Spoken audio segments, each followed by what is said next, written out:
thank you guys for coming again. I must have done something right to bring you back a second time. Maybe not. Maybe it was just the expense. No other place to go.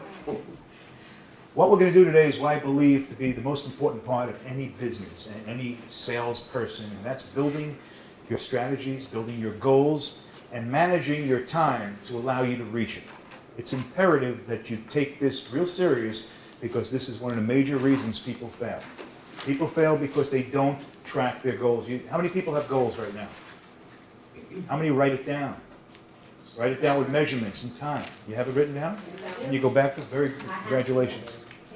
That's fantastic. What you need to do is we're going to go into this and we're going to talk about how you need to set up your goals, your strategies, your measurements, your costs, your resources for allowing you to achieve your goals. And we're going to do that after this. What I like to do first is tell you a little what we're going to do, and then we're going to start with what we learned last time, which is Wilde's witticisms. A little bit of humor to keep you thinking a little bit. Identify the difference between dreams and well-stated goals. We're going to talk about strategically planned and tactical execution of goal processes. We're going to discuss and develop a sales strategy based on where you are and where you want to be. We're going to talk about creating specific goals, stating them in a measurable, action-oriented way. It seems like most of you guys do that, so we can go home now. That's good job. Develop a sales funnel to track goals, identify areas for improvement, determine daily activities, and produce results. The funnel is a sales funnel, but it's used for personal life as well. So you can use it in that regard. And it states specific goals for individual customers and identify your personal motivation to achieve the goals. Before we get going, Wilde's witticisms. He who hesitates is not only lost, but miles from the next exit. I used to be indecisive. Now I'm not so sure. What's round and bad-tempered? A vicious circle. What can you hold without ever touching it? A conversation. That's worth repeating. And if 80% of all accidents happen within 5 miles of where you live, should you move? Just a few successful people who basically became successful because they all had the same ambitions and they all took care of going forward, moving forward. Making mistakes were not an issue. Their whole objective and their agenda was to keep pursuing and going through and reaching their goals.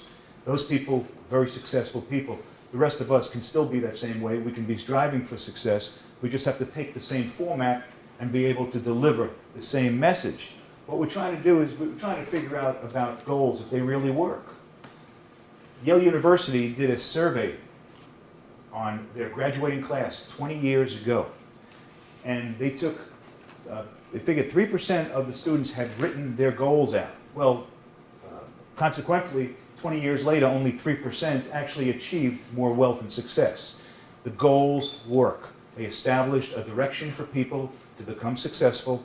They stayed on path, they measured their results, and they tweaked them. As we go along, goals change. You know, our lives change.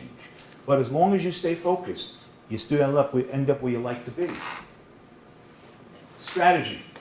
Strategies, you're going to build an overall game plan, propose a line of action, and blueprint a design. Now, when you're building your goals, you have to make sure that you've established goals that make sense. Some of us have dreams. Are they goals? Dreams aren't goals. Dreams are hopes and wishes, and they're beautiful to have. But dreams aren't measurable. Saying, I want to be rich, is that a goal? Why not? Because you're not giving yourself something to reach towards. I want to be rich is general. It's too general. And there are no timelines, there's no measurements. It doesn't allow you to really look at it and say, have I achieved it? But to say, I want to double my income by the end of next year, is that a goal? That's an attainable goal. That's an attainable goal. 2 CEOs decided to get out of the country and go on a little camping trip where they can discuss business.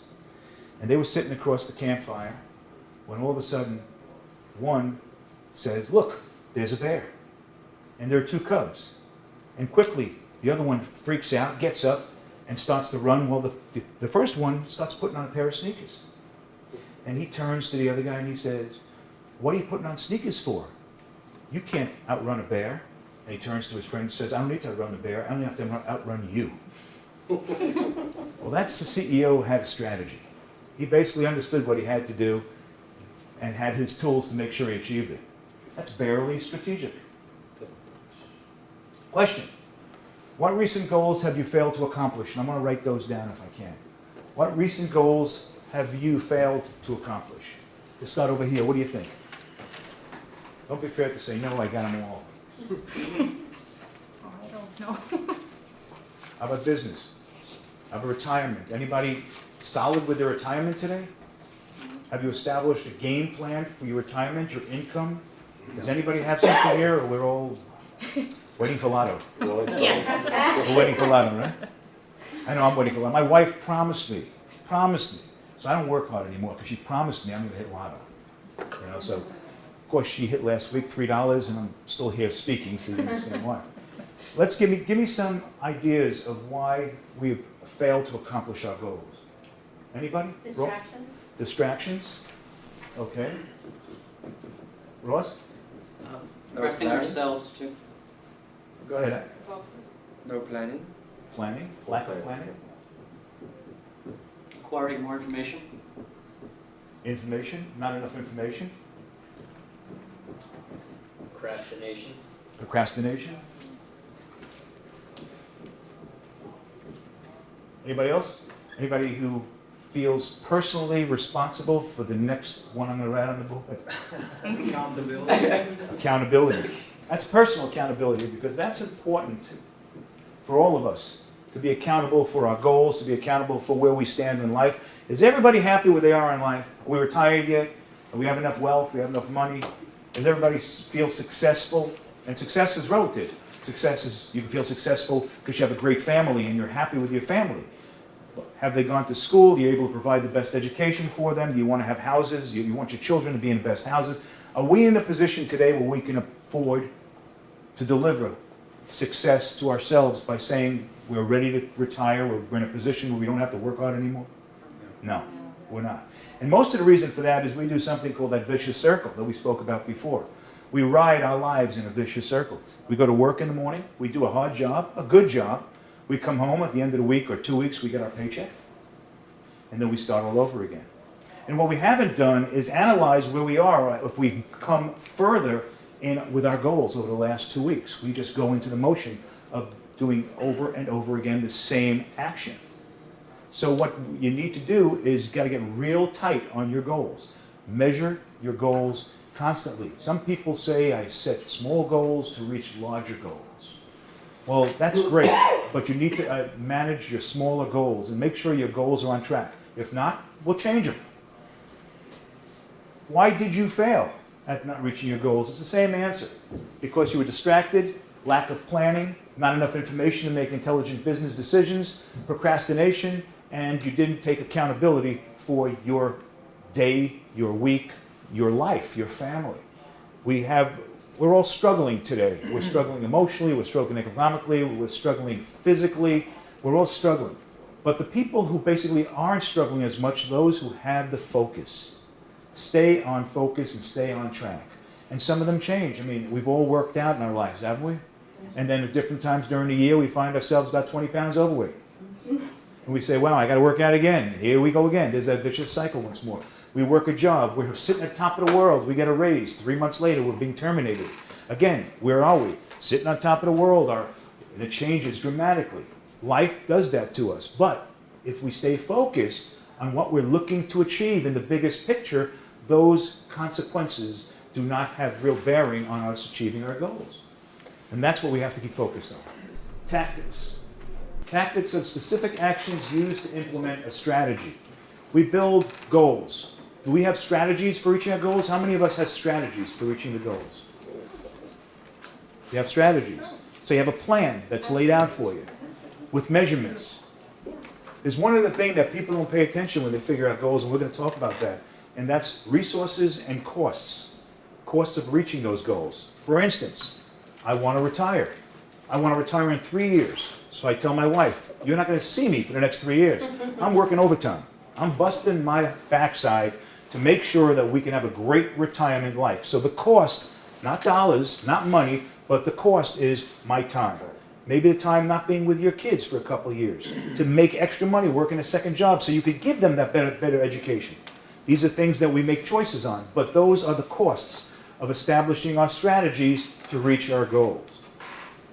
Tactics are essential. A strategic process develops partnerships by setting goals, breaking them down to daily focused activities. Your goals, daily goals, that are more widespread on a long period? It was daily for a while. I was trying to get my paralegal certification, so I had to set up how much time I was gonna spend with the children, how much time I was gonna be studying, how much time was gonna be school, what it was gonna cost. Did that change as you moved along? Of course it does, yeah. It changes almost every day. Every day. That's why it needs to be, goals need to be, and goals, it's essential. We get up in the morning and we do sit-ups, we do push-ups, maybe some of us jog. Well, let me rephrase that, maybe some of you jog. I eat breakfast, I sit in front of a different story. But we all have goals to achieve what's right for us and what we desire. And what we need to do, and we have goals, I'm going to the gym, I'm going to work out 3 days, 4 days a week. Well, this is more important.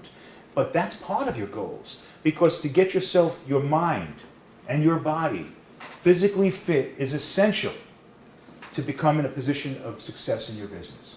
Because if your mind is out of whack and your body is out of whack, I promise you, you're not going to do well in your business. You're going to be burdened. So it's important to build an entire process of a goal.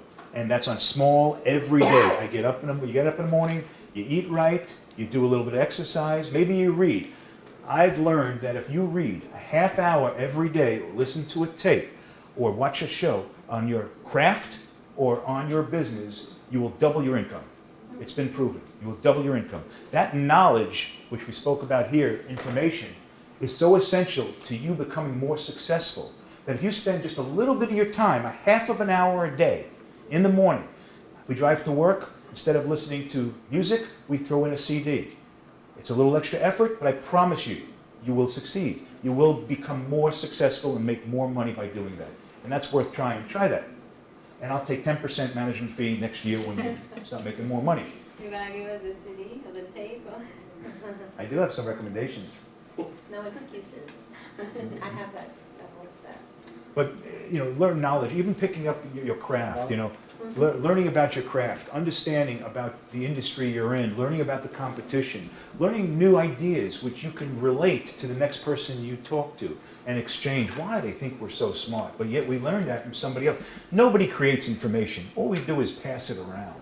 So the more information you have, the better you will be at your craft. The better you will be as a parent, as a friend, as in a religion to your church members or your synagogue members. It's all about how much you gain knowledge-wise and how much you're able to give back. With defining your goal, I'm taking a trip to Europe. That's my goal. I want to find the fastest way of getting there. That's my strategy. My tactics are I make air reservations, I make sure my ground transportation is taken care of, I make sure the rental car on the other side waiting for me. These are the tactics that allow your strategies to achieve your goals. So when you're figuring out your goals, it's essential that you break them down this way. A lot of people say, yeah, I want to double my income by the end of the year. And that's it. It doesn't say, I want to do it, I'm going to work harder, I'm going to get a second job, I'm going to learn this kind of craft. Whatever the reason is, you need to have the strategy for achieving the goal, and then the tactics help you achieve your strategy. So this is essential again. This is really goals 101. The problem is we know what we need to do, we just don't do it enough.